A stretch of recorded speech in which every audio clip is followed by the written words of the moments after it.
আসসালামু আলাইকুম দর্শক।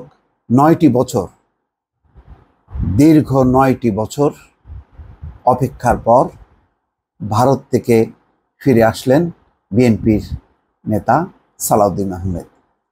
তিনি দলের স্থায়ী কমিটির সদস্য বর্তমানে, কিন্তু ৯টি বছর তিনি দেশে ছিলেন না, ভারতে ছিলেন। কেন ছিলেন, কি সেই রহস্য, সেটি দর্শক আমার কাছে সবচেয়ে খুবই জানা জরুরি এবং আপনাদেরও অবশ্যই জানা জরুরি। এর মধ্য দিয়ে বোঝা যাবে যে বাংলাদেশে অবৈধ সরকারকে ক্ষমতায় রাখতে ভারত এবং বাংলাদেশের যৌথ প্রকল্প কিভাবে বাস্তবায়িত হয়েছে এবং কতজনকে এইভাবে তারা নির্যাতন নিপীড়ন করে ভারতে রেখেছে, ভারত থেকে ফিরিয়ে দিয়েছে, আবার রেখেছে।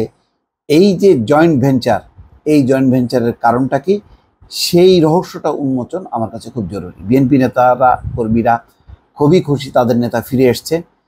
আমিও খুশি, নিশ্চয়ই চাইব না যে এইভাবে অন্যায়ভাবে একজন মানুষকে, একজন রাজনীতিককে আটকে থাকুক কোনো বিদেশের মাটিতে।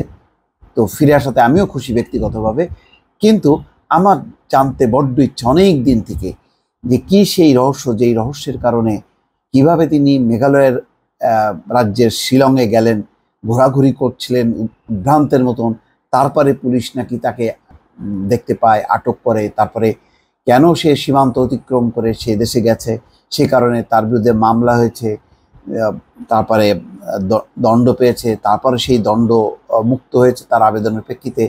নানান এই যে রহস্যটা, কাহিনীটা কেন, যখন তিনি মুখপাত্র ছিলেন 2015 সালে গোপন স্থান থেকে এমন একটি রাজনৈতিক পরিবর্তিত পরিস্থিতিতে তিনি ভাষ্য দিচ্ছিলেন, ব্রিফিং করছিলেন রুহুল কবির রিজভির মতন, ঠিক তখন তাকে হঠাৎ করে উধাও করা হয়।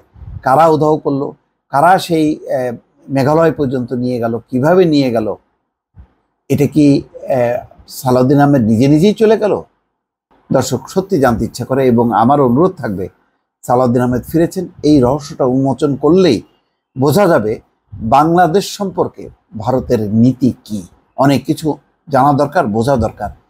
কেননা আজকে তরুণরা যেই দেশের ক্ষমতা বলতে গেলে তারা নিয়েছে অভ্যুত্থানের মধ্য দিয়ে, তাদেরও বুঝতে হবে যে আমাদের সঙ্গে প্রতিবেশী দেশ, তারা তাদের আচরণ কি, তাদের নীতি কি।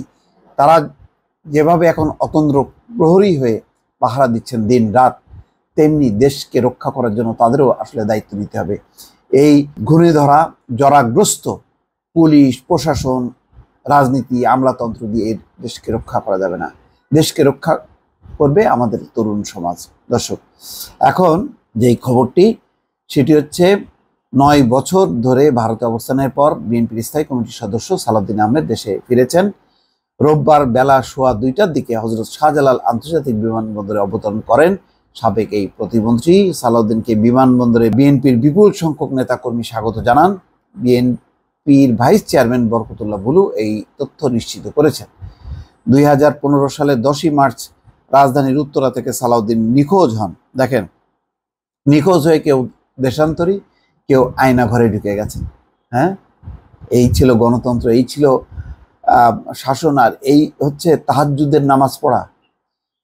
৬২ দিন পর একই বছরের 11ই মে ভারতের মেঘালয়ের শিলংয়ে স্থানীয় পুলিশ তাকে উদ্ধার করে। আজ উদ্ধার হলো না ইলিয়াস আলী। সবাই ফিরে আসলো।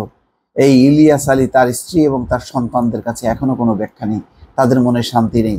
বলতে গেলে দেশটা স্বাধীন হলো, কিন্তু ইলিয়াস আলী ফিরে আসলো না। ভারতের পুলিশের পক্ষ থেকে তখন বলা হয়েছিল সালাউদ্দিন শিলংয়ে উদ্ভ্রান্তের মতো ঘোরাঘুরি করার সময় লোকজনের ফোন পেয়ে তাকে আটক করা হয়, কিন্তু নাটক কারা করেছে এইটা জানা দরকার। সালাউদ্দিনকে আটক করার পর বৈধ নথিপত্র ছাড়া ভারতের প্রবেশের অভিযোগে দেশটির ফরেনার্স অ্যাক্ট অনুযায়ী মামলা করে মেঘালয় পুলিশ। একই বছরের 22শে জুলাই ভারতের নিম্ন আদালতে আনুষ্ঠানিকভাবে তার বিরুদ্ধে অনুপ্রবেশের অভিযোগ গঠন করা হয়। একই মামলায় নিম্ন আদালতের রায়ে 2018 সালে সালাউদ্দিন খালাস পান। ভারত সরকার এই রায়ের বিরুদ্ধে আপিল করলে তাকে সেখানেই থাকতে হয়। 2023 সালের 28শে ফেব্রুয়ারি আপিলেও খালাস পান সালাউদ্দিন। আদালত তাকে দেশে ফেরত পাঠানোর নির্দেশ দেন। যাক, এই নিয়ে অনেক নাটকীয়তার পরে তার পাসপোর্টের মেয়াদ শেষ হয় 16 সালে। তারপরে ভারতে থাকার কারণে নবায়নের সুযোগ পাননি তিনি। আমাদের হাইকমিশনও সেই চেষ্টা তদবির করেননি। শেষ পর্যন্ত তিনি আসতে পেরেছেন রাজনৈতিক পট পরিবর্তনের পর। কিন্তু আমি আবারও বললাম, এই রহস্যটা, নাটকটা জানা দরকার যে বাংলাদেশের সাথে যোগসাজশ করে ভারতের কোন কর্তৃপক্ষ এই নাটকটি সাজিয়েছিল, যে সালাউদ্দিন 62 দিন খবর নেই, তারপরে শিলংয়ে ঘোরাঘুরি করছিল, তারপরে ভারতীয় পুলিশ তাকে ধরে নিয়ে সাজা দিয়ে দিল। তাদের একবারও জানতে ইচ্ছে করলো না যে এটা যে রাজনৈতিক একটা নিপীড়ন নির্যাতনের একটি কাহিনী। হ্যাঁ, ইউরোপের দেশগুলো হলে কি করতো, তাকে কারাদণ্ড দিত, নাকি তারা তার কাছ থেকে স্টেটমেন্ট নিয়ে বুঝতো যে সে নির্যাতনের শিকার? দুর্ভাগ্যজনক। অনেক কিছুই এখন পই পই করে বের হবে। দর্শক, অপেক্ষায় আছে। ভালো থাকবেন। আল্লাহ হাফেজ।